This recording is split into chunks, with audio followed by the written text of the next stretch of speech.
Prihatin TV, suara prihatin rakyat.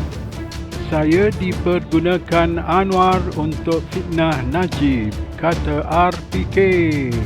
Saya tidak pernah menuduh Perdana Menteri atau isterinya terbabit dalam kes pembunuhan Altantuya Syaribu. Itu pengakuan pengendali laman web Malaysia Today, Rajapetera Kamarudin.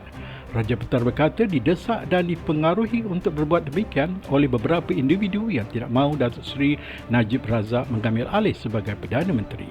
Dalam satu temu bual eksklusif, Rajapetera berkata akuan bersumpah yang dibuat beliau pada 18 Jun 2008 hanyalah bersandar maklumat yang diperoleh daripada beberapa individu ini.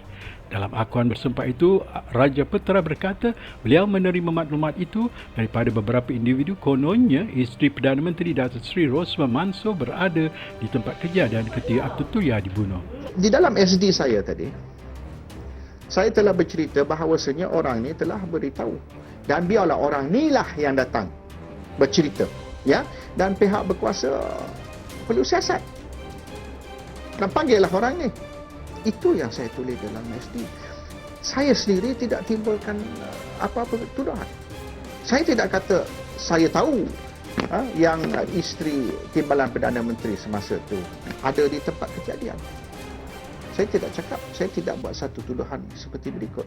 Yang saya kata, ada orang yang bercerita, tapi bergantung kepada pihak berkuasa lah untuk menyiasat perkara ini lebih lanjut lagi dan untuk orang ini ke depan untuk bercerita. Dan saya telah sebut, dan sebenarnya nama-nama orang ini saya sebut di dalam masa siasatan polis. Rajapetera berkata beliau menerima maklumat berkenaan daripada beberapa individu yang mempunyai kaitan dengan beberapa tokoh politik termasuk Ketua Pembangkang Datuk Seri Anwar Ibrahim. Mereka ialah Nik Azmi, Nik Daud, John Pang dan penulis blog Din Marikan. Menurut Rajapetera, seorang pegawai Perisi Angkatan Tentera dikenali sebagai Lieutenant Colonel Azmi Zainal Abidin juga memberi maklumat yang sama. Saya tidak terima lagi cerita itu. Sebab saya rasa mungkin mustahil kot. Takkanlah isteri Perdana Menteri nak pergi ke tempat tu dan kawasan tu kawasan hutan. Dan saya duk fikir dia nak panjat bukit masuk hutan tengah-tengah malam pukul 12 malam. Sangat mustahil kot. Tambah Rajapetera, tujuan mereka ialah untuk memastikan Datuk Seri Najib tidak mengambil alih jawatan sebagai Perdana Menteri apabila Tun Abdullah Ahmad Badawi meletakkan jawatan. Menurutnya, dalam pertemuan dengan Nik Azmi, beliau bertanya kenapa beliau didesak membuat akuan bersumpah itu. What do you hope to achieve? Dia kata, Pak Lah akan letak jawatan. Ya, kalau kita tak blok Najib, ya, Najib akan jadi Perdana Menteri ganti Pak Lah. Menurut Rajapetera, beliau kemudian meminta Din Marikan untuk mendapat pengesahan Datuk Seri Anwar. Din Marikan pun kontak saya balik. Dia kata dia dah cakap dengan Anwar. Anwar bagi green light. Dia kata, okey, orang ni no problem. Apa dia cakap, boleh percaya.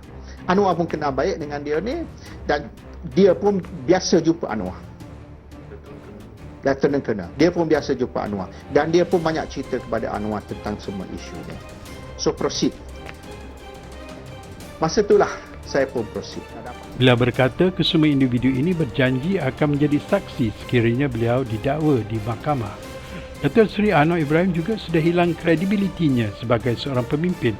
Itu kata Rajapetera Kamarudin yang pada satu ketika dulu merupakan rakan karib Ketua Pembangkang itu. Rajapetera berkata janji-janji kosong, krisis dalaman yang tidak berkesudahan dalam Pakatan Pembangkang dan masalah peribadi yang dihadapinya sudah cukup untuk rakyat menilai kepimpinan Datuk Seri Anwar. Rajapetera yang pernah diberi kepercayaan oleh Datuk Seri Anwar untuk menerajui sidang redaksi akhbar Parti Keadilan berkata dalam Pakatan Pembangkang pun Anwar sebenarnya tidak dihormati. Ini menimbul persoalan bagaimana beliau boleh memimpin negara. Jadi di sini nampaknya Anwar gagal menjaga parti-parti komponen dan gagal menjaga pemimpin-pemimpin. Alasan diberi, kita memberi kebebasan. Kebebasan untuk orang bersuara. Tapi itu pun tidak betul. Sebab apabila ada sesiapa yang bersuara mengkritik pemimpin, tindakan diambil terhadap mereka.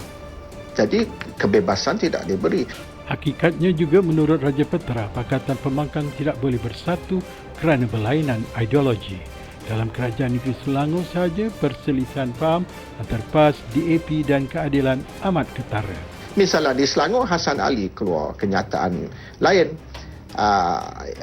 yang berbeza dari mungkin dasar kerajaan negeri. Dan Hassan Ali mengatakan ini dasar PAS. PAS pula mengatakan bukan. Itu pandangan peribadi. Itu bukan dasar parti. Apa yang Hassan Ali kata, itu pandangan peribadi yang PAS ni maknanya tidak terima.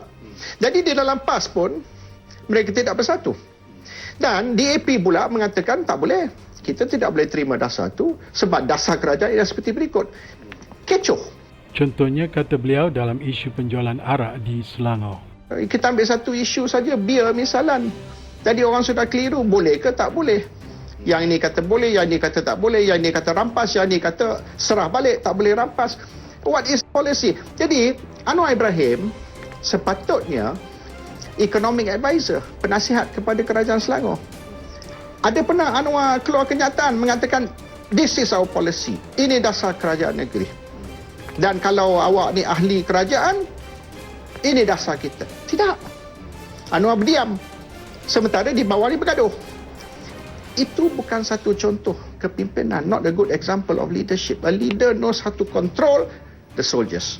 Beliau berkata selepas 3 tahun berkuasa di beberapa negeri, rakyat sudah boleh menilai prestasi Pakatan Pembangkang. Ramai orang yang bersuara kepada saya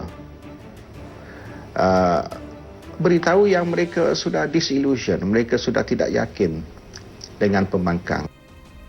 Janji bentuk kerajaan 16 September 2008 tapi sehingga kini Kabinet Bayangan pun belum menjadi kenyataan kerana ideologi yang berlainan menurut Raja Petera. Pakatan Pembangkang tidak mungkin bersepakat. Ini semakin melunturkan harapan pengundi yang memberikan kepercayaan kepada pembangkang pada pilihan raya umum lalu. Dan oleh kerana isu 16 September di mana ramai orang percaya kepada janji Anwar yang lebih kurang menjamin yang 16 September, termasuk saya sendiri. Semasa tu saya di bawah tahanan ISA di Kemunting dan Anwar ada jumpa saya di mahkamah. Anwar datang ke mahkamah sebab dalam saya ditahan ada juga dua kes yang berjalan serentak. Dan beliau beritahu kata jangan susah. Tak lama lagi awak akan keluar. Sebab kita akan bentuk kerajaan 16 September. Hakikatnya, kata beliau, parti pembangkang tidak sehaluan. Misalnya sekarang pun sudah timbul soalan shadow cabinet. Dan Anwar Ibrahim menjawab, tidak perlu shadow cabinet. Tapi istilah shadow cabinet ataupun maksud shadow cabinet tu ialah ahli pembangkang menjadi shadow kepada seorang ahli kabinet. Tidak semesti shadow cabinet ni ialah kabinet kita sedia untuk memerintah.